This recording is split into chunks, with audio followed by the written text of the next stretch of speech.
Good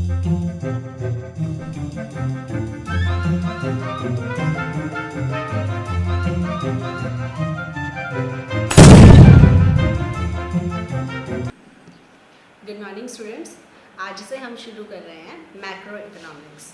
ठीक है, आपकी 12th की जो इकोनॉमिक्स है उसके दो पार्ट हैं, macro economics and Indian economy. हम आज शुरू कर रहे हैं मैक्रो इकोनॉमिक्स और मैं बिल्कुल शुरू से इंट्रोडक्शन से हम ये कोर्स शुरू करा रहे हैं, तो आप होपफुली आपको समझ में आएगा। कोई भी प्रॉब्लम हो तो आप कमेंट बॉक्स में बता सकते हैं।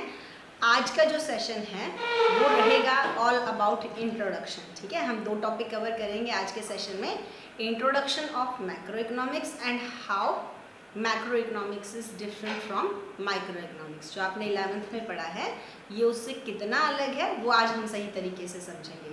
बहुत बेसिक है, होपफुली जो हमारा ये लर्निंग एक्सपीरियंस है ये अच्छा जाएगा। ड्यूरिंग लॉकडाउन जो आपकी स्कूल में जाने की वजह से, कोचिंग पर जाने की वजह से जितना भी लॉस हुआ है आपकी स्टडीज़ का 12th, क्योंकि बहुत इंपॉर्टेंट क्लास रहेगी आपके करियर के लिए, होपफुली हम इस कोर्स में वो सारी कमी कहीं ना कहीं आपकी पूरी कर पाएंगे। आप बिल्कुल ध्यान से सिर्फ 20 मिनट्स की हम आप कोशिश करेंगे सेशन रखें, और अगर आप 20 मिनट्स रोज़ के हमें देते हैं ना, I assure you that you are going to get superb result. So shall we continue. तो सबसे पहली चीज़ है, हम शुरू कर रहे हैं मैक्रो इकोनॉमिक्स जो है उसका इंट्रोडक्शन। तो इंट्रोडक्शन से हम शुरू करते हैं, इंट्रोडक्शन। और आज के हमारे टॉपिक जैसे मैंने बोला दो ही रहेंगे, इंट्रोडक्शन प्लस माइक्रो जो है वो कंपैरिजन। सबसे पहले इंट्रोडक्शन करते हैं। जो ये टर्म है मैक्रो, ये आई है जिस इंग्लिश वर्ड से, ये आई है एक ग्रीक वर्ड है मैक्रोज। मैक्रोज ये आपके ऑब्जेक्टिव टाइप क्वेश्चन में कई बार आते हैं कि वो वर्ड कौन सा है जहाँ से मैक्रो ओरिजिनेटेड हुई है।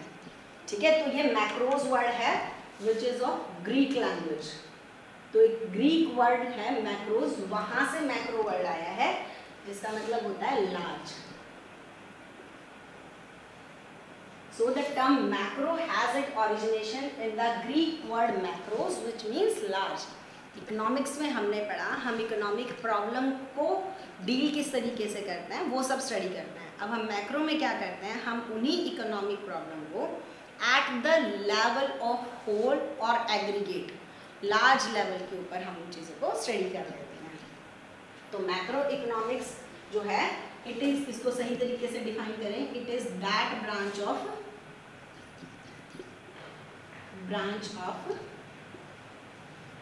economics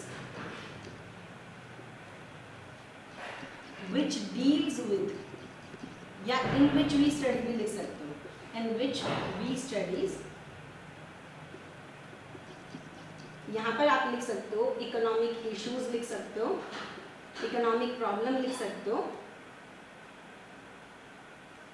और इकोनॉमिक प्रॉब्लम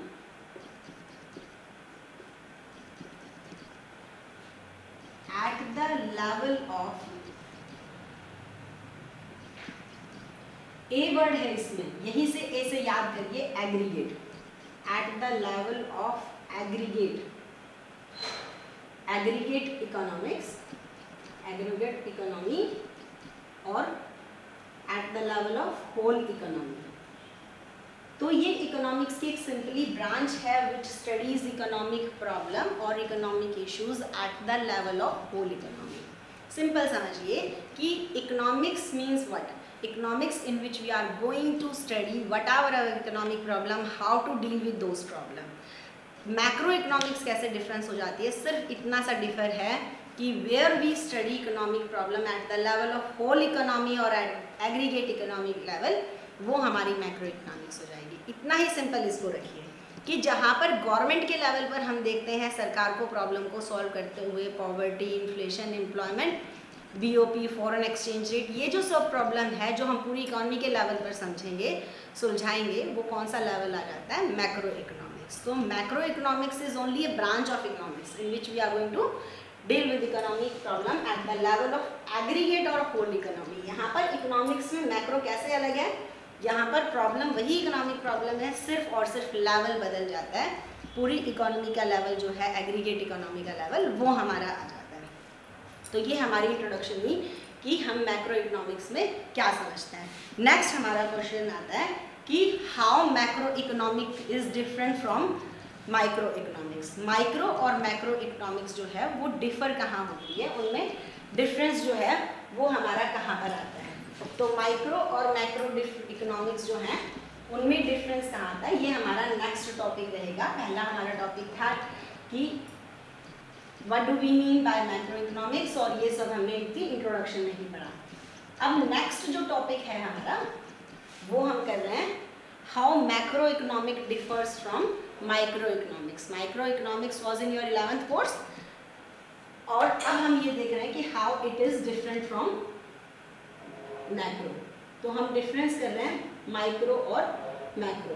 टोटल हमारे 8 डिफरेंस जो है वो बनने वाले हैं। आप इसको यूँ याद कर लीजिए, माइक्रो के लास्ट का भी 0 उठाइए, यहाँ का भी 0, 8 जो है वो हमारे डिफरेंस हो गए। ठीक है, अब जो पहला डिफरेंस है टोटल वो हम याद भी साथ साथ करेंगे। देखिए मैं आपको एक चीज़ बताती हूँ, आपको चीज़ों को जितना समझना ज़रूरी है उतना ही ज़रूरी है याद करना। अगर आप ये समझ रहे हैं कि समझना ही सब कुछ है, याद तो फिर हो ही जाएगा। देखिए याद करना डिफरेंट थिंग है और समझना अलग चीज़ है। चीज़ें अगर समझ आ जाएं पर टाइम पर याद ना आए उसका हमें कोई फ़ायदा नहीं होता है। इसलिए हमें ध्यान रखना है कि अंडरस्टैंडिंग, लर्निंग और मेमोरी हम सब चीज़ों को साथ साथ लेकर चलें। तो लर्निंग के अंदर अंडरस्टैंडिंग और मेमोरी दोनों ही जाएंगे, तभी आप रिजल्ट अच्छा उम्मीद कर सकते हैं। तो अच्छे रिजल्ट के लिए आपको साथ साथ इसको देखना है कि आप इसको याद कैसे करोगे। तो हम फर्स्ट से शुरू करते हैं। फर्स्ट आपका बेस पॉइंट होता है, ठीक है ना। तो फर्स्ट नंबर आप मान लीजिए कि पहला सबसे पहले बेस आना चाहिए, और बेस से ही हमें याद आना चाहिए बेसिस ऑफ स्टडी। कि पहला जो डिफरेंस है वो है बेसिस ऑफ स्टडी, कि किस बेस पर, किस लेवल पर हम स्टडी करते हैं। तो यहाँ डिफरेंस आता है हमारा माइक्रो में और मैक्रो में। बस मैं माइक्रो और मैक्रो में। माइक्रो में हम किस लेवल पर स्टडी कर रहे होते हैं। माइक्रो में हम इकोनॉमिक प्रॉब्लम, देखिए ये तो कॉमन है, माइक्रो हो या मैक्रो हो दोनों में हम स्टडी इकोनॉमिक प्रॉब्लम ही कर रहे हैं। लेकिन माइक्रो में हम इकोनॉमिक प्रॉब्लम किसके लेवल पर स्टडी कर रहे हैं, इंडिविजुअल लेवल पर। हम इकोनॉमिक प्रॉब्लम सॉल्व कर रहे हैं, फेस कर रहे हैं इंडिविजुअल के लेवल पर। इंडिविजुअल कोई हाउस होल्ड भी हो सकता है और कोई प्रोड्यूसर भी हो सकता है। जहाँ पर हम अपने घर की इकोनॉमिक प्रॉब्लम सॉल्व कर रहे हैं, किसी फर्म या इंडस्ट्री की प्रॉब्लम को सॉल्व कर रहे हैं, तो वहाँ पर हम किसके लेवल पर काम कर रहे हैं, माइक्रो के लेवल पर। Where you are facing economic problem at your individual level, where you see that how to spend our limited income in various type of goods and services, that is your individual level। तो ये हमारा micro हो गया, जहाँ पर एक individual producer चीज़ पे काम कर रहा है कि how to spend, how to allocate his limited resources in various type of assets. वो भी प्रॉब्लम कौन सी हो गई, इंडिविजुअल। तो जहाँ पर ये प्रॉब्लम है वो हमारी इंडिविजुअल हो गई। नेक्स्ट है मैक्रो लेवल, कि जहाँ पर हम इकोनॉमिक प्रॉब्लम जो है एग्रीगेट या होल इकोनॉमी के लेवल पर हम कर रहे हैं। How micro and macro different from each other. तो फर्स्ट डिफरेंस है, फर्स्ट से हमें याद करना बेस, बेस से हम याद कर रहे हैं इंडिविजुअल के अंदर हम किस बेस पर पढ़ रहे होते हैं, किस लेवल पर स्टडी कर रहे होता है, इंडिविजुअल के लेवल पर। जबकि मैक्रो के लेवल पर जब हम इकोनॉमिक प्रॉब्लम को एड्रेस करते हैं, सॉल्व करते हैं, वो कर रहे हैं हम एग्रीगेट या होल इकोनॉमी के लेवल पर। सेकेंड से याद करिए, आप दो फ्रेंड बैठे हुए हो और मूव कर रहे हो, वैरी कर रहे हो, ठीक है। दो लोग खाली बैठेंगे नहीं, थोड़ा बहुत बातचीत करेंगे, हिल डुल रहे हैं। वैरी से याद आपको करना है वेरिएबल, ठीक है। तो सेकेंड डिफरेंस हमारा हो जाता है इकोनॉमिक। वैरी से आपने याद किया पहले, अब हम इसको समझेंगे। इकोनॉमिक वेरिएबल, इकोनॉमिक वेरिएबल जो है माइक्रो और मैक्रो में। माइक्रो के इकोनॉमिक वेरिएबल क्या है, वेरिएबल मतलब हम इसमें किन किन चीज़ों के बारे में पढ़ते हैं। तो माइक्रो के अंदर कौन कौन सी कंसेप्ट हमने पढ़ी थी, आपने अच्छे से पूरा साल कोर्स पढ़ा है। इसमें हमने पढ़ी थी डिमांड, सप्लाई और प्राइसेस के बारे में, ठीक है। इंडिविजुअल और मार्केट की डिमांड के बारे में, सप्लाई के बारे में, प्राइसेस के बारे में। These were the economic variable in micro economics. And now macroeconomics, we are going to do work with aggregate demand। aggregate demand means ये हमारा पूरा यूनिट आने वाली है sum total of all goods and services। Produced in our economy, उनके ऊपर हमने जितना भी expenditure on domestically produced goods and services, वो हमारा एग्रीगेट डिमांड। देश के अंदर सिर्फ अगर एक चीज़ की डिमांड करते थे, डिमांड में हम कमोडिटी स्पेसिफिक होते थे कि एक कमोडिटी की सारी डिमांड को हमने किस में पढ़ा, इन माइक्रो में। अब हम पढ़ते हैं देश के अंदर जितनी भी गुड्स एंड सर्विसेज हैं उन सब की जब डिमांड की बात करें वो एग्रीगेट डिमांड। तो हम मैक्रो के इकोनॉमिक वेरिएबल देखेंगे, aggregate demand, aggregate supply, national income, ये हमारे होने वाले हैं मैक्रो इकोनॉमिक वेरिएबल। ठीक है, अब 3 से याद करना है, 3 याद करने हैं, जैसे हम बोलते थे 3 तिगाड़ा काम बिगाड़ा, कुछ इस तरीके से याद करा। 3 लोगों के बीच में लड़ाई है, तीनों अलग अलग चीज़ को रिप्रेजेंट कर रहे हैं, इसलिए तो लड़ रहे हैं। रिप्रेजेंट मतलब एजेंट हो गया। तो यहाँ से हमने तीसरे पे याद करना है economic agent. Economic agent, economic agent कौन होता है? पहले तो हम इकोनॉमिक एजेंट की डेफिनेशन हमने पढ़ी हुई है 11th में, फिर से देखो। All those who faces economic problem, पहली चीज, and who takes economic decision, जो इकोनॉमिक प्रॉब्लम को फेस करे और इकोनॉमिक डिसीजन ले, उसको हम क्या कहेंगे? Economic agent. माइक्रो के लेवल पर इकोनॉमिक एजेंट कौन है? हाउस होल्ड और प्रोड्यूसर। माइक्रो के लेवल पर हमारा कौन आ गया? हाउस होल्ड और प्रोड्यूसर।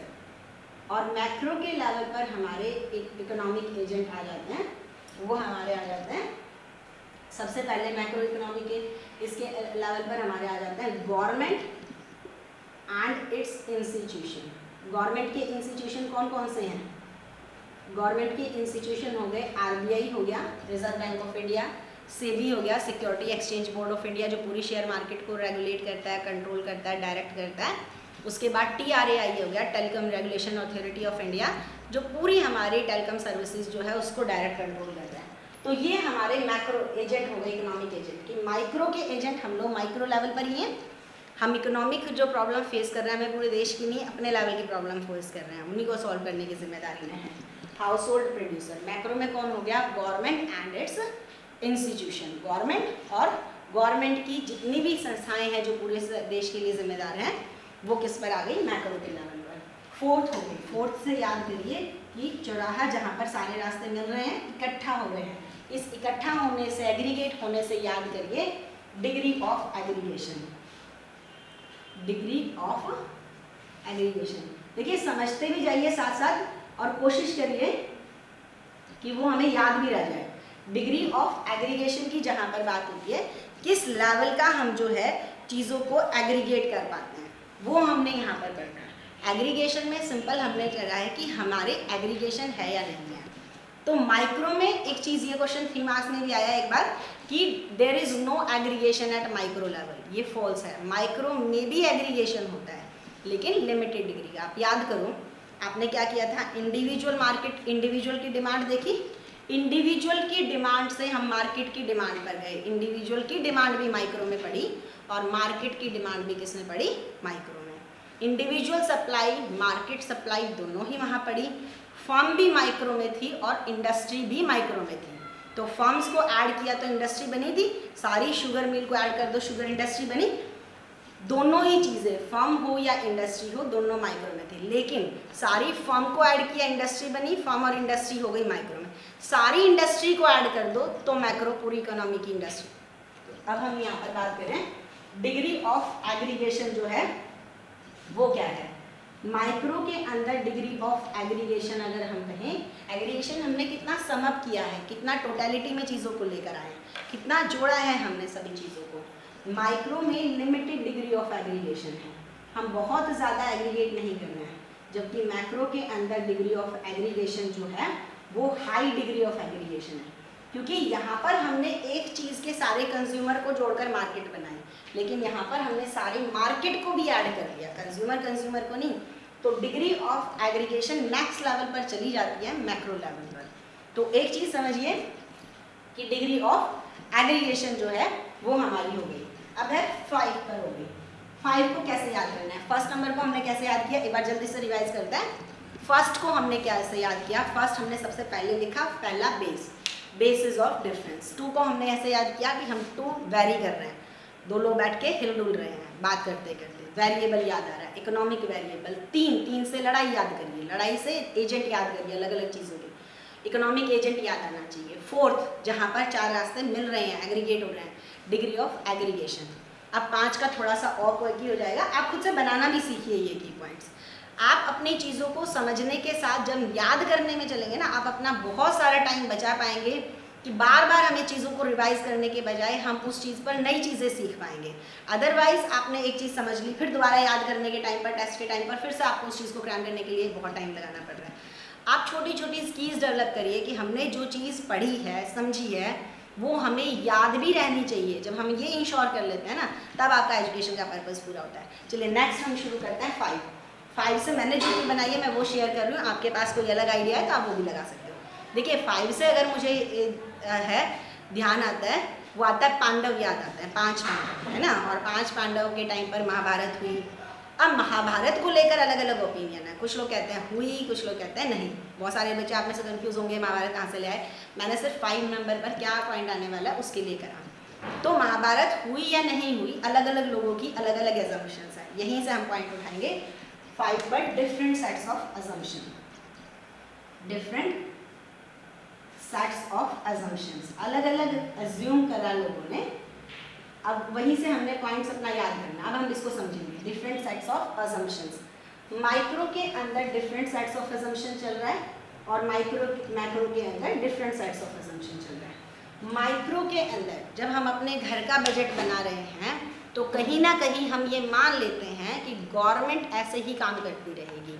हम ये नहीं सोच रहे कि गवर्नमेंट कोई नई पॉलिसी बनाएगी, हम नहीं बचाते, क्या पता गवर्नमेंट कहीं नई पॉलिसी बना ले और वो हमारे नाम से हमारे अकाउंट में पैसे जमा करने शुरू कर दे, या फॉरेन एक्सचेंज रेट में बदलाव हो जाए, क्या पता बिना बचाए ही हमारी करेंसी के रेट बढ़ जाए, हमें कुछ फ़ायदा हो जाए। नहीं, जब हम अपने लिए काम कर रहे हैं, हम मैक्रो लेवल पर क्या मान लेते हैं, चीज़ों को कांस्टेंट मान लेते हैं।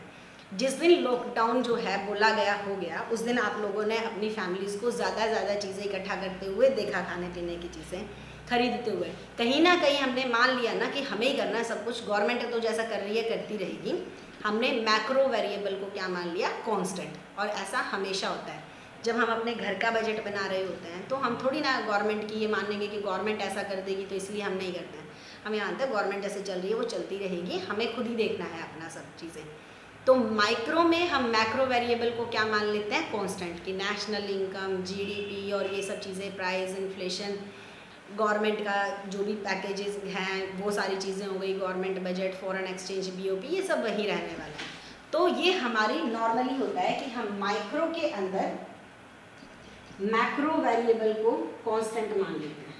इसी तरीके से मैक्रो लेवल पर जब गवर्नमेंट अपनी डिसीजन ले रही है तो वो ये नहीं मानती है कि आपके पैटर्न में कंजम्पशन या प्रोडक्शन सेविंग में कोई बहुत बदलाव आ रहा है, वो भी माइक्रो वेरिएबल को क्या मान लेती है, कांस्टेंट मान लेती है।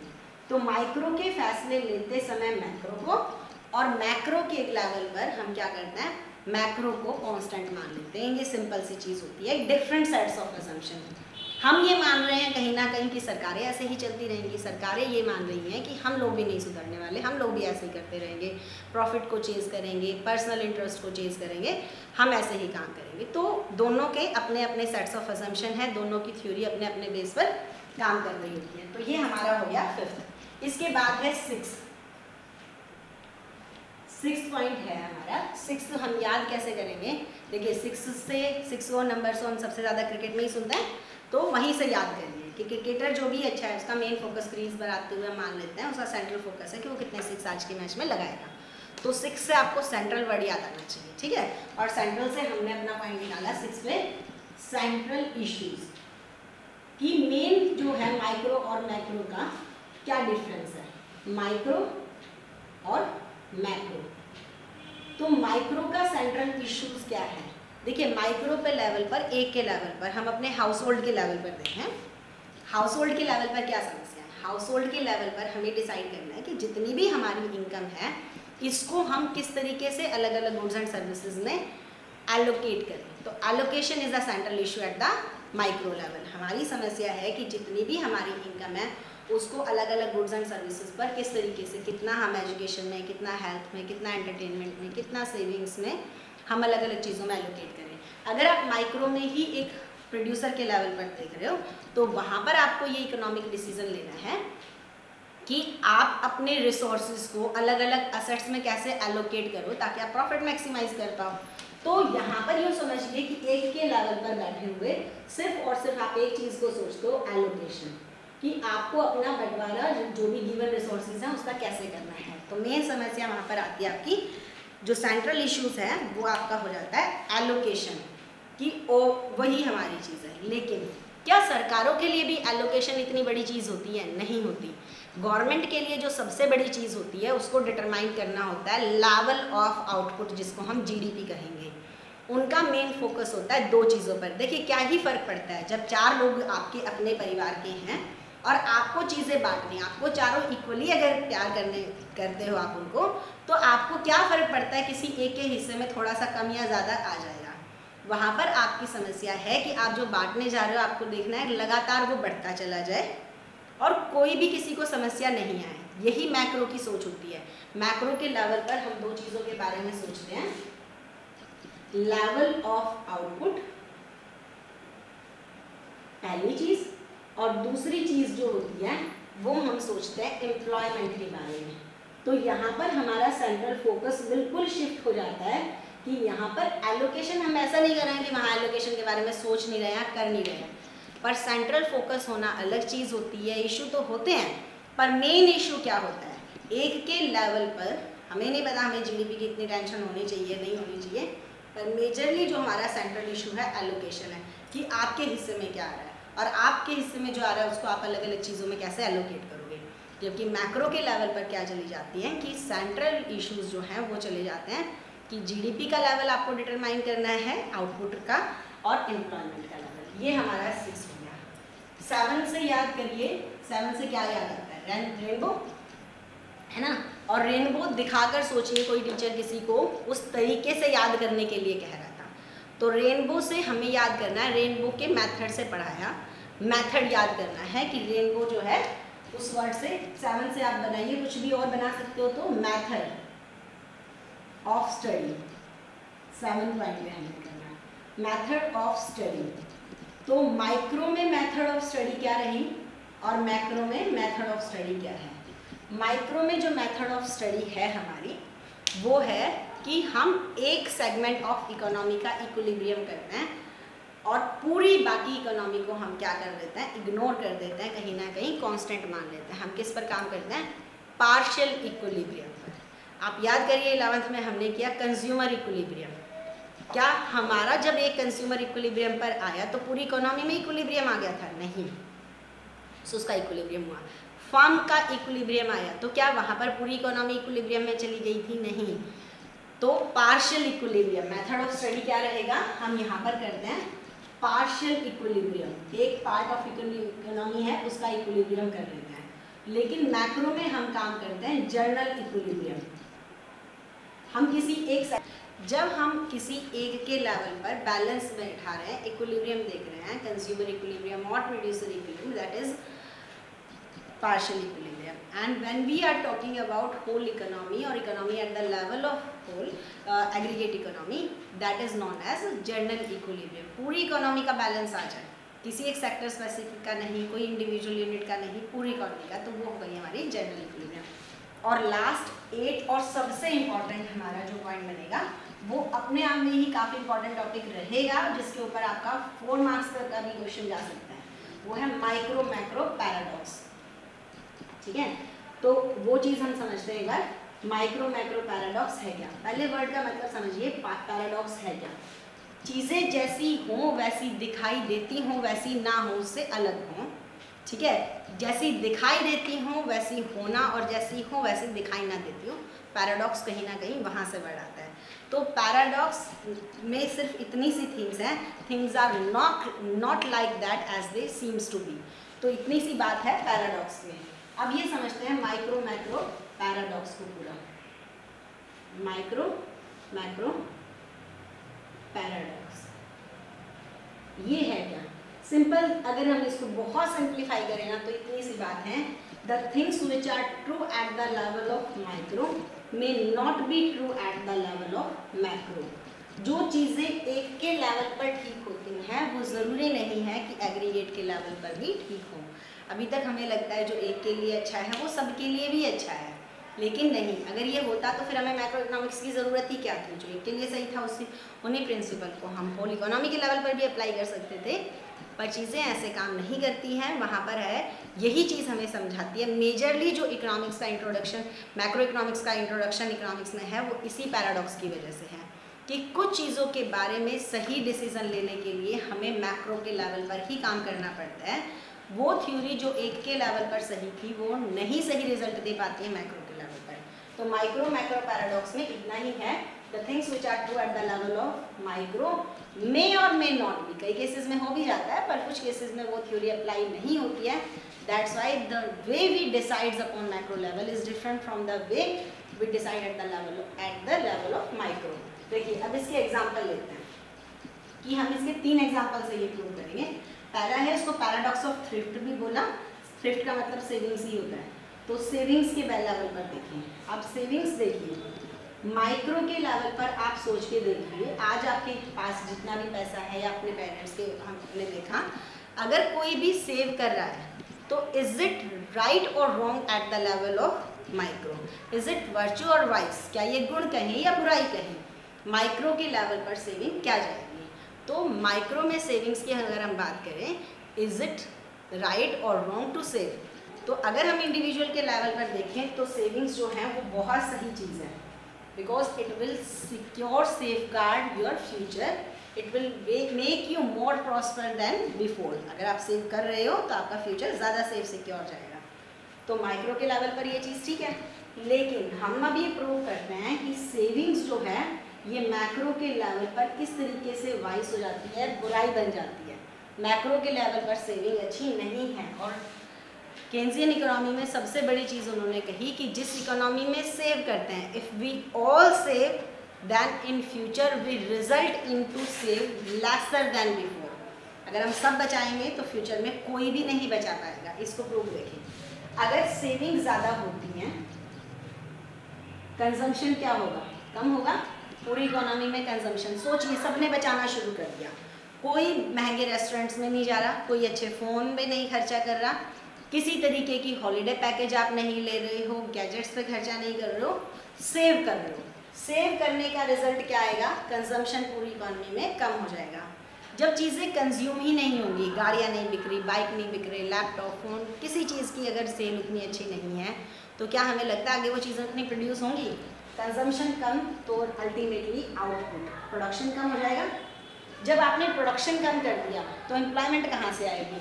अल्टीमेटली एम्प्लॉयमेंट कम, एम्प्लॉयमेंट कम तो उसका रिजल्ट क्या होगा? इनकम कम, और इनकम कम अल्टीमेटली फिर से सेविंग्स क्या हो जाएंगी?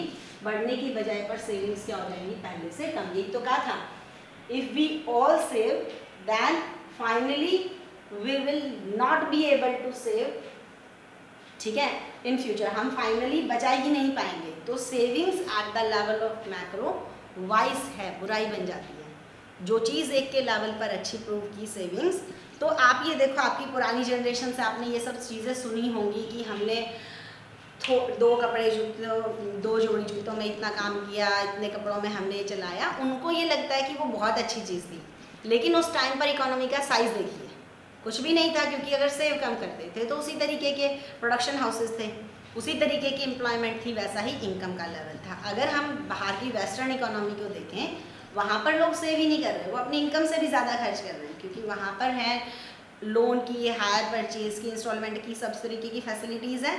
वो लोग कंज्यूम ज़्यादा करते हैं, प्रोडक्शन और ज़्यादा होता है, प्रोडक्शन ज़्यादा होता है, एम्प्लॉयमेंट और ज़्यादा, एम्प्लॉयमेंट ज़्यादा तो इनकम और ज़्यादा। तो वहाँ पर उन्होंने बिना सेव करे अपनी इकोनॉमी को ज़्यादा बेटर बनाया, ठीक है। तो सेविंग मैक्रो के लेवल पर उतनी ही अच्छी चीज़ नहीं मानी गई। सेकेंड हमारा पॉइंट यहाँ पर हम ले लेते हैं, वेज रेट का एग्जाम्पल ले लेते हैं। वेज रेट को मैं अगर एक एग्जाम्पल से प्रूव करूँ, मान लीजिए माइक्रो के लेवल पर एक प्रोड्यूसर है और उसकी फर्म के अंदर 10 लोग काम करते हैं, 10 क्वांटिटी ऑफ लेबर वो यूज़ करते हैं, और हर एक लेबर को वो पर डे जो है वो आपके 500 रुपीज़ दे रहे हैं, ठीक है। तो उसका हर रोज़ का जो लेबर बिल है वो आपका 5000 का बनता है, लेकिन अगर वेज रेट कम हो जाए और उसकी वेज रेट जो कम होकर वो आपकी जो है वो 200 पर आ जाए तो उसके लिए बहुत अच्छा हो गया। वो काम जो वो 5000 में करा रहा था अब सिर्फ 2000 में वो डन करा लेगा। यही चीज़ जो हो गई तो एक के लेवल पर वेज रेट का कम होना क्या हो गया, अच्छा हो गया। आप सोचो आपके घरों में मेड आती हैं, जो भी आप जिनको सैलरी वेजेस लेते हुए देख रहे हो, अगर आपको अपने से नीचे वाले को कम वेजेस देनी पड़े तो आपके लिए तो बहुत अच्छा है इंडिविजुअल के लेवल पर। लेकिन यही मैक्रो के लेवल पर सोच के देखिए, मैक्रो के लेवल पर अगर वेज रेट गिर जाएगी, कम हो जाएगी, इसका रिजल्ट क्या होगा, जब लोगों की इनकम ही कम है, लोग अगर इनकम ही ज़्यादा नहीं बना पा रहे हैं तो सीधी बात है उनका कंजम्पशन का लेवल भी गिरेगा, ठीक है ना। अगर पूरी इकोनॉमी में 5000 की एक दिन में इनकम जनरेट हो रही थी, अब 2000 की करीब लेवल की हो रही है, तो फिर खर्चे भी तो वैसे ही जाएंगे ना। कंजम्पशन कम हो जाएगा, कंजम्पशन कम तो आगे हमें सर्कल पता है, आउटपुट कम, एम्प्लॉयमेंट कम और इनकम कम। तो वेज रेट का जिन हम स्टेट की बात करें कि जहाँ पर अनएम्प्लॉयमेंट ज़्यादा है या बहुत सस्ती लेबर मिल जाती है, एक बार वहाँ की इकोनॉमी को समझें तो वहाँ पर वेज रेट कम है तो काम भी तो उतने अच्छे नहीं है ना कि वहाँ सस्ते लेबर मिल जाते होंगे। लेकिन सस्ती लेबर मिलने का रिजल्ट है कि उनके फिर खर्चे भी वैसे ही हैं, वैसे ही बिजनेस चल रही है। तो ये पूरी इकोनॉमी के लेवल पर चीज़ें सही नहीं जाएंगी। और लास्ट आज के लिए हम एग्जाम्पल ले रहे हैं, वो हमारा है प्राइस लेवल। प्राइस लेवल की बात अगर हम करें, प्राइस भी कह लीजिए या हम इसको एग्रीकल्चर का ले लेते हैं, ठीक है, एग्रीकल्चर की बात कर लेते हैं। प्राइस में आप कंफ्यूज हो जाओगे, एग्रीकल्चर से ही रिलेट करते हैं। एग्रीकल्चर के लेवल पर हम माइक्रो मैक्रो दूध का ले लेते हैं, कैसे काम करता है। माइक्रो के लेवल पर अगर हम बात करें, मान लीजिए कोई एक किसान है जिसने बहुत मेहनत से किसी फसल को जो है उगाया है और उस पर काम किया है और बहुत अच्छी क्वालिटी और क्वांटिटी में उसने अपनी क्रॉप प्रोड्यूस करी है, तो उसका प्रोड्यूस जो है अच्छे रेट पर बिकेगा क्योंकि काम की क्वालिटी भी अच्छी है और क्वांटिटी भी अच्छी है, उसके लिए अच्छा है। तो यहाँ पर एक फार्मर ने अगर किया है तो वहाँ पर उसकी काम की क्वालिटी क्वांटिटी दोनों ही अच्छी है, तो उसके लिए बहुत सही है। इंडिविजुअल के लेवल पर देखें तो उसका उस फसल को प्रोड्यूस करना बहुत अच्छा जा रहा है। लेकिन यही काम अगर हम मैक्रो के लेवल पर देखें, सभी किसान सेम क्रॉप को, हम एग्जांपल यहाँ पर कुछ भी ले लें, टमाटर प्याज, आप कोई भी एग्जांपल ले लीजिए किसी सब्जी का, वहाँ पर उसने कोई भी क्रॉप को अगर एक किसान नहीं उगाया बहुत अच्छा, लेकिन सभी किसान अगर सेम क्रॉप को उतनी ही क्वालिटी और क्वांटिटी का प्रोड्यूस कर दें, आपको क्या लगता है फसल के पूरे सही अच्छे रेट मिलेंगे किसानों को? नहीं, ज़्यादातर यही होगा कि मैक्रो के लेवल पर अगर सभी फार्मर ने सेम क्रॉप पर ज़्यादा काम किया, आउटपुट ज़रूरत से ज़्यादा बढ़ जाएगा, प्राइसेस जाएंगे नीचे और इकोनॉमी में फार्मर को फ़ायदा आने की जगह पर क्या आ जाएगा, नुकसान आ जाएगा। हम यहाँ पर 8 पॉइंट में यही प्रूव कर रहे थे, माइक्रो मैक्रो पैराडॉक्स। ये समझिए मैक्रो इकोनॉमिक्स आपको अलग से क्यों पढ़ा रहे हैं। सिंपल सी चीज़ है कि बहुत सारी चीज़ों को समझने के लिए हमें लेवल बदलना पड़ता है। कुछ चीज़ों को समझने के लिए माइक्रो ठीक है, वो हमें मैक्रो पे नहीं समझ में आती, लेकिन कुछ ऐसी प्रॉब्लम है जो इंडिविजुअल के लेवल और प्रिंसिपल से सॉल्व करी ही नहीं जा सकती। उसके लिए हमें मैक्रो के पर्सपेक्टिव पर ही समझना पड़ेगा, उसी पर्सपेक्टिव से चीज़ों को देखना पड़ेगा। तो यहाँ पर सेविंग्स में कई क्वेश्चन बने हैं, इज सेविंग इज वर्च्यू और vice, what is paradox of thrift. Simple ये चीज़ पूरी मैक्रो इकोनॉमिक्स में कई बार रिपीट होगी कि saving is vice eight the level of macro. Saving अच्छी चीज़ नहीं है मैक्रो के लेवल के, पर हम उस सेविंग्स की बात कर रहे हैं जो आइडली हमारे रिसोर्सेज को कर देती है। तो सेविंग्स कैसे काम करती है हमने फिर देखा, वेज रेट कैसे काम करती है, और एक बार वाइंड अप करते हैं जल्दी से कि हमने याद भी करा था कि मैक्रो वर्ड कहाँ से ओरिजिनेट हुआ। आप अपने नोट्स बनाइए, साथ साथ उसको लिखेंगे ना तो बहुत अच्छी तरीके से आप प्रिपेयर कर पाएंगे इस सब्जेक्ट को। अगर आप टॉपिक वाइज डेली का काम डेली कर रहे हैं तो आप बहुत अच्छा स्कोर कर पाएंगे बिना कहीं और से पढ़े। तो आप इसको बिल्कुल उतनी ही ऑनेस्टी से देखिए। ऑनलाइन कोर्स को सक्सेसफुल बनाने की सिर्फ छोटी छोटी चीज़ें होती हैं जो हम समझ ले तो उसका अच्छा कर सकते हैं। पहली चीज़, आप एक ऑनलाइन कोर्स को एक रियल कोर्स की तरीके से ट्रीट करिए, टाइम मैनेजमेंट करिए, हर रोज़ अपने काम की क्वालिटी और क्वांटिटी रैंडमली मत लीजिए। आप जितनी ईमानदारी से ये काम करेंगे उतने ही अच्छे रिजल्ट आएंगे। तो इतना सा काम करना है, आप रोज़ के टॉपिक को जब आप पढ़ रहे हो एक बार समअप कर लो कि आपने लिखा क्या है, आपने समझा क्या था। एक बार लिख लो कि मैक्रो वर्ड कहाँ से आया, ग्रीक लैंग्वेज का था, और फिर हमने इसमें सारा पढ़ा कि मैक्रो का मतलब होता है लार्ज, जिसमें हमने इकोनॉमिक प्रॉब्लम को at the level of whole और एग्रीगेट स्टडी किया। फिर हमने एक टोटल आज किए माइक्रो मैक्रो के अंदर 8 डिफरेंसेस थे। हमने अलग अलग की बनाकर देखा कि 1 से हमें बेस याद आना चाहिए, 2 से वेरी याद आना चाहिए, 3rd से हमें क्या आना चाहिए, एजेंट याद आना चाहिए, 4 से एग्रीगेशन, 5 से डिफरेंट सेट्स ऑफ एजम्पशन, 6 से सेंट्रल इशू, 7 पर मेथड आया, 8th पर हमने लास्ट में किया माइक्रो मैक्रो पैराडॉक्स। पैराडॉक्स को हमने 3 लेवल पर प्रूव किया, सेविंग्स पर, वेज रेट पर, और 3rd हमारा जो चला गया एग्रीकल्चर का एग्जाम्पल देके। होपफुली आपको समझ में आया होगा, और समझ में आने का वैसा तभी आएगा जब आप पूरी वीडियो में जो भी आज आपने सीखा एक कम से कम एक पेज पर आप उसको नोट डाउन भी करोगे। Okay, thank you. होपफुली हमारा लर्निंग एक्सपीरियंस साथ में अच्छा रहेगा। आपको कोई भी सजेशन देनी है, कोई भी आपको प्रॉब्लम आ रही है, प्लीज़ कमेंट बॉक्स में लिखकर ज़रूर बताइएगा। Thank you.